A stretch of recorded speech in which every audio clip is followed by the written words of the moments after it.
प्रथम विवाह भीष्मक राजा भीष्मक की कन्या रुक्मिणी जी के साथ में द्वारिका में विधि विधान से हुआ। सुखदेव जी कहते हैं कि राजन, भगवान का प्रथम विवाह रुक्मिणी जी के साथ हुआ और उनके यहाँ एक पुत्र रत्न हुआ। कहते हैं कि वह पुत्र कामदेव ही भगवान के यहाँ पुत्र रूप में अवतरित हुए थे। जब भगवान शंकर जी ने कामदेव को भस्म कर दिया था, तब भगवान के सामने कामदेव की पत्नी आकर के रोने लगी। कहते हैं कामस्तु वासु देवांशो दग्ध प्रागरुद्रमण्डिना देहोपपत्तये भूयस् तमेव प्रत्यपगम्यता।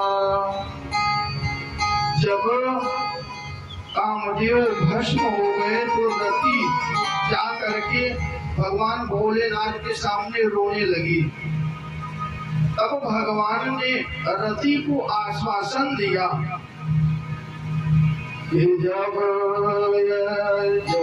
यदुवंश कृष्ण अवतारा,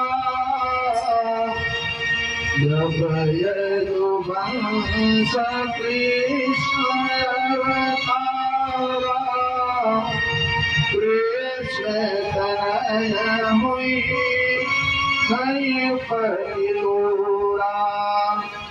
भगवान भोलेनाथ ने कहा कि जब यदुवंश कृष्ण अवतारा, जब यदुवंश में भगवान श्री कृष्ण अवतार लेंगे तो इनके पुत्र के रूप में तुम्हारे पति कामदेव इनके पुत्र हो करके आएंगे।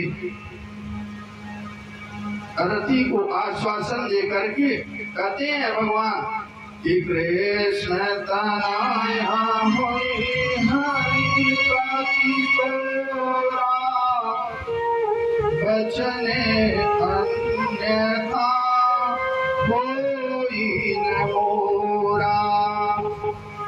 और वास्तव में भगवान शंकर जी की बात सत्य हुई और भगवान और रुक्मिणी जी के यहाँ कामदेव ही उनके पुत्र रूप में आए।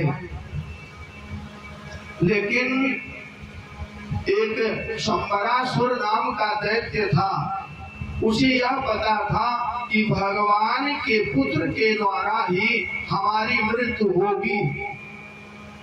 तो उसने 10 दिन हुआ था प्रद्युम्न को पैदा हुए। भगवान के पुत्र का नाम था प्रद्युम्न।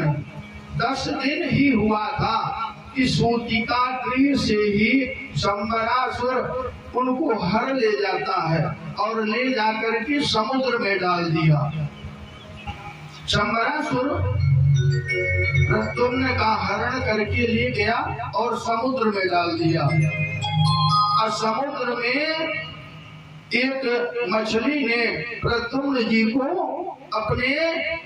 अपना ग्रास बना लिया और प्रद्युम्न जी उस मछली के पेट में पहुंच गए।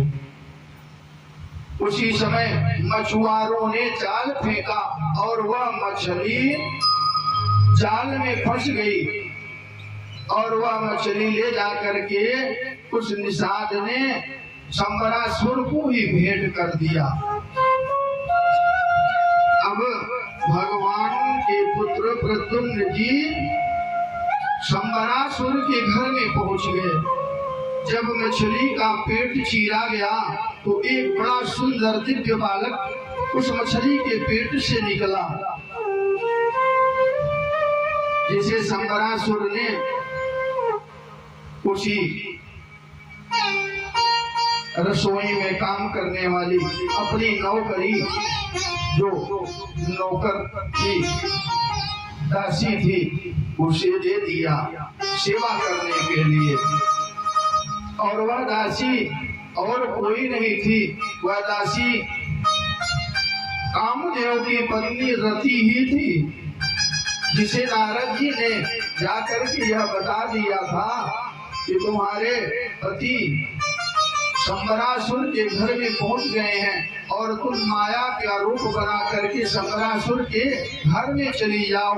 और रति शंबरासुर के घर में जा करके दासी बन गई और प्रद्युम्न जी को उन्हीं को रति को अर्थात मायावती को ही सेवा करने के लिए दे दिया गया।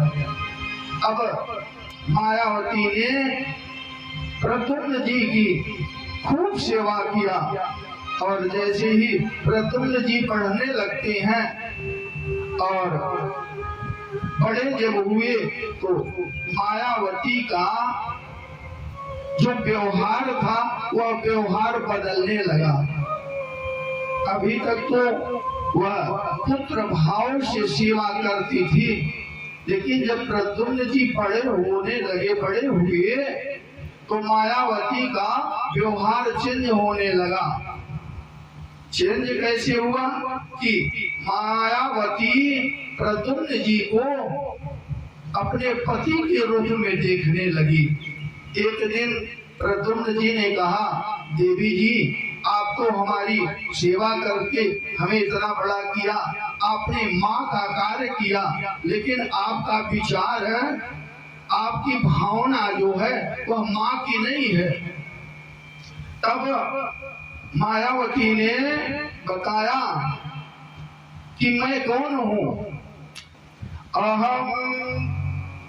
मायावती ने कहा कि मैं रति हूँ और आप नारायण के पुत्र, द्वारिकाधीश के पुत्र प्रद्युम्न हैं। शंबरासुर आपको आपके घर से हर कर ले गया था और पूरी कथा वह बता दी। और मायावती ने माया के द्वारा अपनी माया से प्रद्युम्न जी को इतना शक्तिशाली बना दिया, पूरी विद्या का ज्ञान उन्हें दे दिया। और जब शंबरासुर को यह बात ज्ञात हुई कि हमारे घर में ही हमारा दुश्मन पल रहा है, और इधर प्रद्युम्न जी को भी जब रति ने पूरी बात बताई, तो प्रद्युम्न जी जा करके और शंबरासुर को ललकारते हैं और भयंकर युद्ध हुआ, जिसमें शंबरासुर के पूरे परिवार के साथ, उसकी पूरी सेना के साथ प्रद्युम्न जी ने शंबरासुर का संहार किया। और रति को लेकर के द्वारिका में पहुंचे। द्वारिका में जैसे ही प्रद्युम्न जी पहुंचते हैं, सभी भगवान की पत्नियां जब प्रद्युम्न जी को देखती हैं, प्रद्युम्न जी को जैसे ही देखा तो भगवान के बिल्कुल स्वरूप के तरह ही प्रद्युम्न जी थे। सबने सोचा कि भगवान श्री कृष्ण ही आ रहे हैं, लेकिन जब रुक्मिणी जी ने देखा तो उनकी ममता उन्हें यह बता दिया कि हो सकता है कि यह हमारा ही पुत्र है। वह विचार करने लगी कि अगर हमारा भी पुत्र अगर आज जिंदा होता तो इसी प्रकार से इतना बड़ा ही होता। उसी समय नारद जी वहाँ पर आते हैं और आ करके पूरी बात बता देते हैं, और रुक्मिणी जी आज अपने पुत्र को प्राप्त करके बड़ी प्रसन्न हुई। गए थे तो अकेले और आज जब लौटे तो बहू के साथ में लौटे। इस प्रकार से भगवान के पहला विवाह हुआ और पुत्र हुए प्रद्युम्न जी।